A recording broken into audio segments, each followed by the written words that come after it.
buddies, welcome back.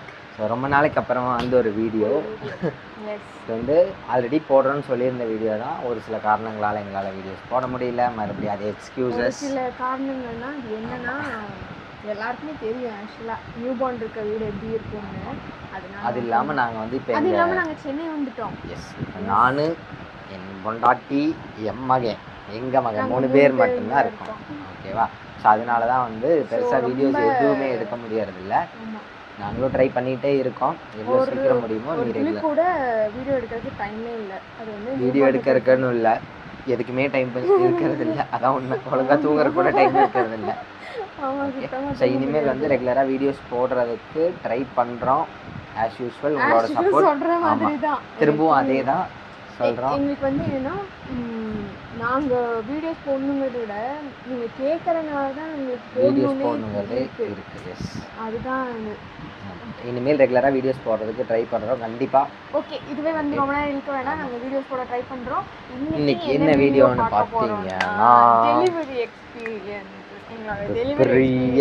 வந்து வீடியோல பார்க்க போறோம். ஆக்சுவலா இது வந்து பெருசா கூட இருக்கலாம். வீடியோ கண்டிப்பா ரொம்ப பெருசா இருக்கும். சோ பார்ட் 1 பார்ட் 2 அந்த மாதிரி போறோம். நாங்க வந்து டிவைட் பண்ணி போடுறோம். ஃபர்ஸ்ட் எப்படி ஸ்டார்ட் பண்றது?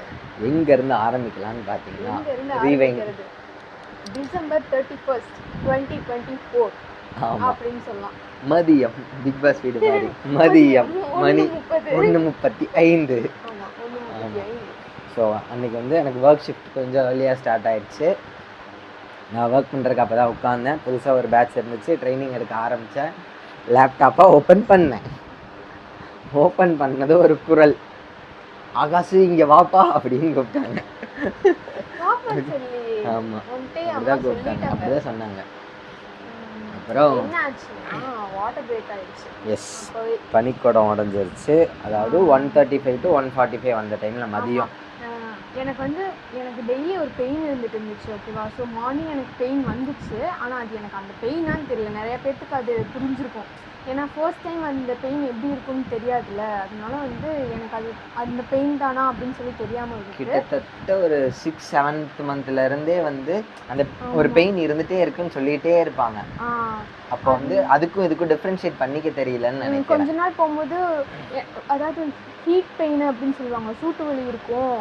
அது வந்து ஜீரக தண்ணி குடித்தா டெலிவரி பெயினாக இருந்தால் அதிகமாகிடும், அப்படி சூட்டு வலியாக இருந்ததுன்னா கம்மியாயிடும் அப்படின்னு சொல்லுவாங்க. ஸோ நானும் அதெல்லாம் எடுத்து பார்த்தப்போ கொஞ்ச நேரத்தில் சரியாயிடும். விளக்கெண்ணெல்லாம் காலுக்கெல்லாம் போட்டு தேய்ச்சிட்டு இருந்தேன், அப்படியே சரியாயிடும்.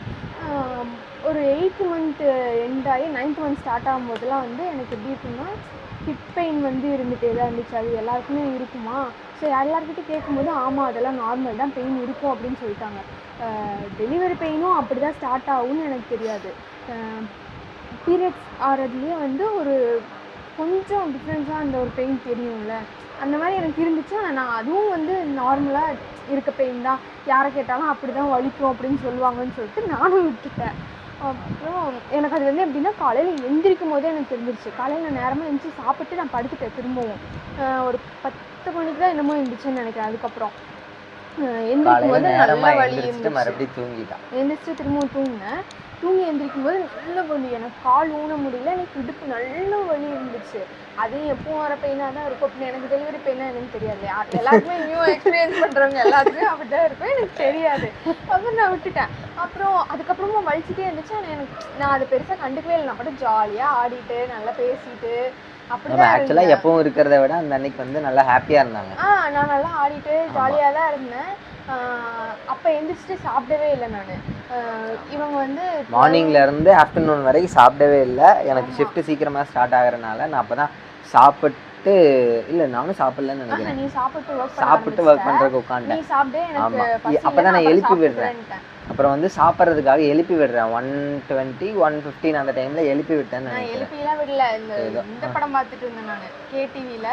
மதுமதி படம் பார்த்துட்டு அந்த பாம்பு படம். ஆமாம், இல்லை எந்திரிச்சு உட்காந்து சாப்பிட்றதுக்காக படம் போட்டு விட்டு உட்காந்தேன்.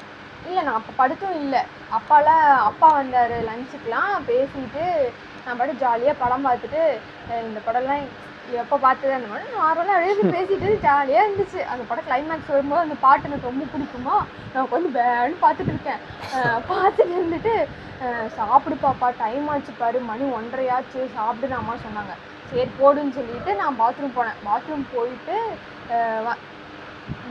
போயிட்டு கால் கழுவுனேன். காலில் தண்ணி ஊற்றும் போதே வந்து எனக்கு வாட்டர் பிரேக் ஆனது தெரிஞ்சிருச்சு. அது டிஃப்ரெண்ட்டாக தானே இருக்கும். அப்படியே அது காலோட அப்படியே பிரேக் ஆகுதுன்னு தெரிஞ்சோன்னே எனக்கு அப்போ கொஞ்சம் படப்படன்னு வந்துச்சு. அதுக்கப்புறம் இவங்கெல்லாம் படப்படன்னு ஆகிறத பார்த்துட்டு எனக்கு டென்ஷனே போயிடுச்சுண்ணா. படப்படன்லாம் ஆகலை, இவங்க அம்மா கொஞ்சம் டென்ஷன் ஆகிட்டாங்க. நான் வந்து அம்மா அவங்க அம்மா வந்து என்னை கூப்பிட்டாங்க. நான் கூப்பிட்டதில் கொஞ்சம் பயந்துருச்சு. அப்புறம் இவங்க அம்மா வந்து என்னையே கூப்பிட்டாங்க. அப்புறம் நான் பார்த்துட்டு பயப்படாத ஒன்றும் இல்லை அப்படின்னு சொல்லிட்டு ஆல்ரெடி இது மட்டும்தான் நான் சொன்னேன். சொல்லிட்டு நாங்கள் வந்து இது வச்சுருந்தோம், அது டிஸ்போசபிள் பேண்டேஜ்லாம் வாங்கி வச்சுருந்தோம். அதை எடுத்துகிட்டு வந்து இந்தா நீ இது போடு அப்படின்னு சொல்லிட்டு ஆல்ரெடி நாங்கள் பேக் பண்ணி வச்சுருந்தோம். டெலிவரி பேக் பேக் பண்ணி எக்ஸ்பீரியன்ஸ். ஆமாம், அதில் இருந்தது தான். நாங்கள் வந்து அந்த பேட் தான் வந்து போட்டுட்டு ஒன்றும் இல்லைன்ட்டு எல்லாரும் சொல்கிறாங்க. இவங்க வந்து ஒரு 5 minutes கேப் இருந்துச்சு. இவங்க ரெடியாகின்னு இல்லை, எல்லாத்தையும் எடுத்து வெளியே வைக்கிறதுக்கு நாங்கள் திங்ஸ் எல்லாம் பேக் பண்ணி வச்சுருந்தோம்ல, அந்த பேக்கிங் எல்லாத்தையும் எடுத்து வெளியே வைக்கிறக்குள்ள கார் எடுத்தேன். அக்காவுக்கு ஃபோன் பண்ணேன், போய் கூட்டிகிட்டு ஓடியாண்டேன். நான் அக்கா ஆஃபீஸில் இருந்தாங்க. அக்காவுக்கு ஃபோன் பண்ண உடனே வா நானும் வரேன் அப்படின்னாங்க. சரி ஓகே அப்படின்ட்டு அக்காவையும் கூப்பிட்டு அக்காவுக்கு வந்து ஒரு இது இல்லை, உண்மையாவே அதுக்குதான் சொல்றாங்க அப்படிங்கிறது ஒரு வந்துருச்சு. எனக்கு என்ன அப்படின்றது தெரியாதுன்றனால என்ன அப்படின்னு இவனுக்கு தெரியலையா அப்படின்ற மாதிரி ஒரு இதுல அவங்க என்ன எப்படி இருந்துச்சுன்னு கேக்குறாங்க. அந்த டிஃபரன்ஸ் வந்து எனக்கு தெரியுது, எனக்கு பிரேக்கான டிஃபரன்ஸ் தெரிஞ்சிச்சு. அப்புறம் ஒரு சில எக்ஸாம்பிள்ஸ்லாம் சொல்லி கேட்டாங்க, இப்படிலாம் இருந்துச்சான்னு. ஆமான்னு சொன்னதுக்கு அப்புறம் சரி ஓகே கார்ல ஏறு. இன்னொன்று என்னன்னா, அதுக்கு முன்னாடி நாள் தான் வந்து நாங்கள் ஸ்கேன் பண்ணிட்டு செக்அப் போயிட்டு வந்தோம். ஸ்கேன் பண்ண போனப்பவே என்ன சொன்னாங்கன்னா, நான் அதுக்கு முந்தின நாளே நான் காலையில் அழுதுட்டேன். அது என்னாச்சு அப்படின்னா, அப்போ தான் ஆரம்பிக்குது எனக்கு வாட்டர் லெவல் ரொம்ப கம்மியாக இருக்குது. வாட்டர் லெவல் கம்மியா இருக்கு, பேபி கம்மின்னு இல்ல ஆவரேஜா இருக்கு, பார்டர் லைன்ல இருக்கு அப்படின்னு சொல்லி சொன்னாங்க. வாட்டர் லெவல் மட்டும் கம்மியா இருக்குன்னு சொன்னாங்க. ஆமா, அது கம்மியா இருக்கிறது என்னன்னா, ஸ்கேன் பண்றதுக்கு வந்து உள்ள எல்லாம் விடல. அதாவது நான் மட்டும்தான் உள்ள போனப்போ ஸ்கேன் பண்ற அந்த சார் வந்து கேட்டாரு, டாக்டர் விசிட் பண்ணீங்களா அப்படின்னு சொல்லி கேட்டோன்னா விசிட் பண்ணி தான் இருக்கோம் டாக்டர் அப்படின்னா. எப்போ லாஸ்ட்டாக பார்த்தீங்க அப்படின்னு கேட்டப்போ நான் 1 week முன்னாடி தான் பார்த்தேன் அப்படின்னு சொன்னேன். சொன்னப்புறம் வாட்டர் லெவல் பற்றி ஏதாவது சொன்னாங்களா அப்படின்னு சொன்னேன். இல்லை நார்மலாக இருக்குன்னு தான் சொன்னாங்க சார் அப்படின்னு சொல்லி சொன்னேன்னா, இல்லை வாட்டர் லெவல் கம்மியாக இருக்குது, பேபி வெயிட்டும் வந்து பார்டர் லைனில் தான் இருக்குது. ஸோ நீங்கள் இந்த ஸ்கேன் பார்த்துட்டு நான் ரிப்போர்ட் வாங்கிட்டு டாக்டர் பார்த்து ஆக்சுவலாக நாங்களும் அதுதான் பிளான் எங்களுதும். ஆமாம், ஸ்கேன் பண்ணி எடுத்துகிட்டு போகிறோம், ஹாஸ்பிட்டல் போகிறது தான் பிளான் எங்களுக்கு. வீக்குன்னு தெரியல, ப்ராப்பராக தெரியல. ஆனால் 9th month ஸ்டார்ட் ஆகி ஒரு 15 days இருக்கும். 8th month கம்ப்ளீட் ஆகி 8 month. ஆமாம், 8 month தான், அவ்வளோதான் இருக்கும். அப்புறம் போனோம் டாக்டர்கிட்ட. போனப்போ எனக்கு வந்து இந்த மாதிரி அடிக்கடி பெயினும் வருது டாக்டர் அப்படி சொன்னப்போ மேம் என்ன சொன்னாங்கன்னா, வாட்டர் லெவல் கம்மியாக இருக்குது, அதை வந்து இன்க்ரீஸ் பண்ணுறதுக்கு ஒரு இது கொடுத்தாங்க. இன்க்ரீஸ் பண்ணல, பேலன்ஸ் பண்ணுறாங்க. ஆமாம், இன்னும் கம்மியாகாமல் இருக்கிறதுக்கு, இருக்கிற லெவல்லேருந்து கம்மியாகாமல் இருக்கிறதுக்கு ஒரு பவுடர் கொடுத்தாங்க. நார்மல் லெவலே வந்து 10, ஆனால் எனக்கு அப்போ இருந்தது வந்து 9 தான் இருந்துச்சு, 9.3 சம்திங் தான் இருந்துச்சு.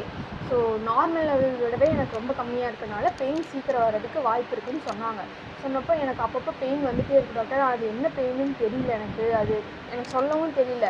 உனக்கு இடுப்பு வலிக்குதான்னு கேட்டாங்க. ஆமாம் டாக்டர் இடுப்பு வலி இருக்குது அப்படின்னு சொன்னேன்னா, இடுப்பு வலியும் நார்மலாக தான் இருக்கும், ஃபர்ஸ்ட் டைம் கொஞ்சம் உனக்கு பெயின் ரியலைஸ் பண்ணுறது கொஞ்சம் தெரியாது, அந்த மாதிரிங்கிறது வந்து டாக்டர்ஸ்க்கும் தெரியும்ல. அப்போ வந்து என்ன பண்ணாங்க, செக் பண்ணி பார்த்தாங்க ஹெட் ஃபிக்ஸ் ஆகிருக்கான்னு பார்க்குறதுக்கு. ஃபிக்ஸ் ஆக வாய்ப்பே கிடையாது, பிகாஸ் நமக்கு எவ்வளோ டைம் இருக்குது, நியர்லி 23 days.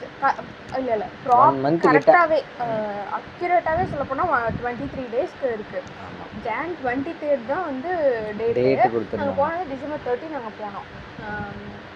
போய் ஸ்கேன் ரிப்போர்ட் காமிச்சப்போ ஆமாம் வாட்டர் லெவல் கம்மியாக இருக்குது, பேபி வெயிட் எல்லாம் கொண்டு வந்துடலாம், நமக்கு இன்னும் டேஸ் இருக்குது அப்படின்னு சொல்லி சொன்னாங்க. நமக்கு டேஸ் இருக்குடாக்கன்னா அதனால ப்ராப்ளம் இல்லை, இன்னும் பயந்துக்காத அப்படின்னா. எனக்கு ரிப்போர்ட் வாங்கும்போது டாக்டர் அந்த ஸ்கேன் பண்ண சார் கேட்டப்போ எனக்கு கொஞ்சம் பயமாகி நான் அங்கேயே அழுதுட்டேன். வந்து நான் அழுகிறத பார்த்துட்டு இவங்க, அதாவது ஆகாஷும் என்னோட அம்மாவும் தான் வந்து நாங்கள் ஸ்கேன் பண்ண போனப்போ நான் அழுகிறத பார்த்துட்டு அப்படி தான் இருக்கும், லாஸ்ட் வீக் ஆக தான் வந்து சீக்கிரமாக பேபி வெயிட் வரும், நம்ம டியூ டேட் வரையிலலாம் 3லாம் மேக்ஸிமம் வந்துடும், 3 இல்லைனாலும் 2.8லாம் தாராளமாக வந்துடும் அப்படின்னு தான் எல்லாருமே சொன்னாங்க. என் ஃப்ரெண்ட்ஸ்லேருந்து எல்லாருமே அதெல்லாம் ஒன்றும் பிரச்சனையே இல்லை, லாஸ்ட் வீக் தான் ஏறுவாங்க எல்லாமே சொன்னாங்க. லாஸ்ட் ஒரு 3-4 வீக்ஸ்க்குள்ளே தான் வந்து பேபிஸோட வெயிட் கெயின் நல்லா இருக்கும் அது எல்லாருக்கும் தெரியுங்க. ஸோ என்னன்னா எனக்கு அங்கேயே அழுக வந்துருச்சு. அப்புறம் அழுதுட்டு ஒன்றும் இருக்காது ஹாஸ்பிட்டல் போனது. ஹாஸ்பிட்டல் போனாலும் எனக்கு தலை சுற்றுது, அப்படியே ஒரு மாதிரியாகவே இருந்தேன். அதையே யோசிச்சுட்டு ஒரு மாதிரி கஷ்டமாகவே இருந்துச்சு. ரொம்ப வெயிட் கம்மியாக இருக்கான், வாட்டர் லெவலும் இப்படின்னு சொல்கிறாங்க அப்படின்னு சொல்லி நான் என்ன பண்ண உடனே கூகுள் பண்ண ஆரம்பிச்சிட்டேன்.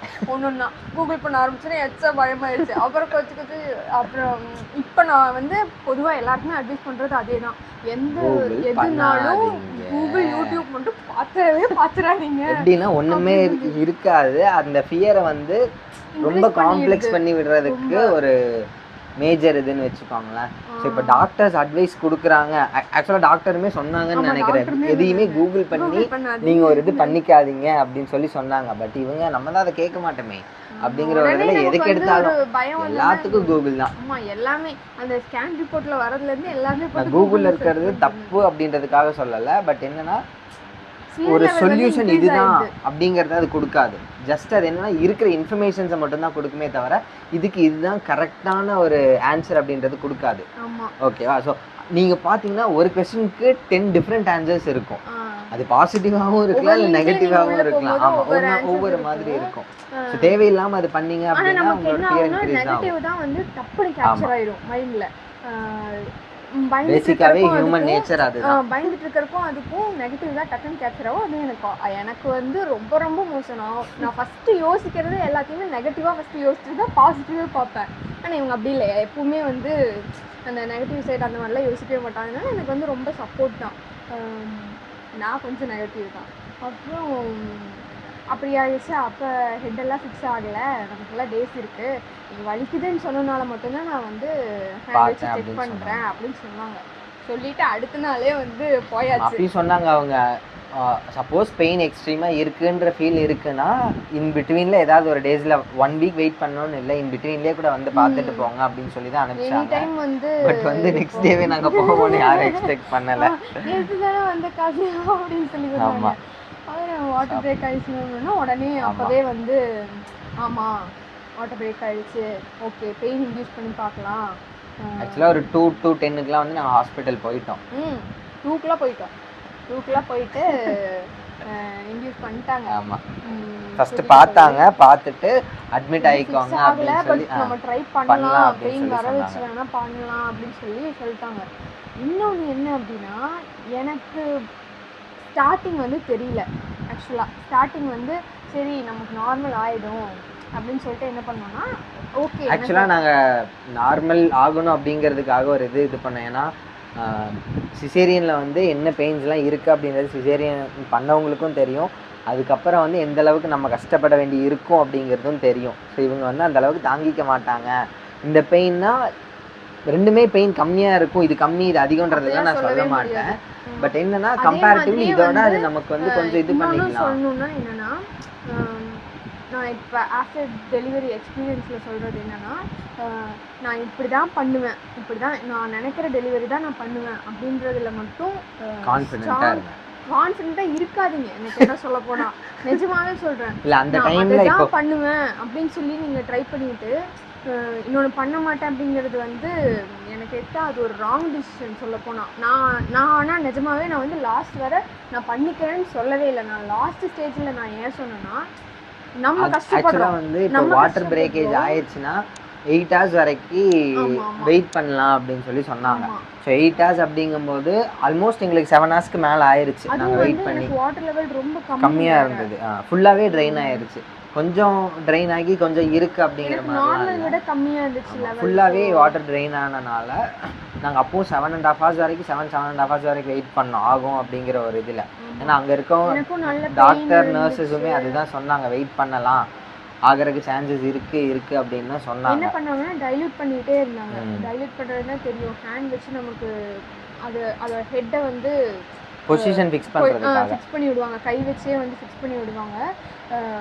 அதுக்கெல்லாம் ரொம்ப ரொம்ப அலறிட்டேன். சொல்லப்போனால் பெயின் வந்து நம்ம அட்மிட் ஆயிருந்தோம் அப்படின்னா வந்து இப்போ நிறைய பக்கம் வந்து டியூப் வைக்கிறாங்க. ஸோ டியூப் மாதிரி வச்சாங்கன்னா இவ்வளோ சென்டிமீட்டர் ஓப்பன் ஆகிடுச்சு அப்படின்னா வந்து அந்த டியூபே வந்து கீழே விழுந்துடும். ஸோ அந்த மாதிரி ட்ரீட்மெண்ட்ஸ் எல்லாம் வந்து ஸ்டார்டிங்கே பண்ணிடுவாங்க. இப்போ என்ன ஆச்சுன்னா அதுக்கு வழியே இல்லாமல் ஆயிடுச்சு. அதான் வாட்டர் பிரேக் ஆகி தான் நம்ம வந்து போனது.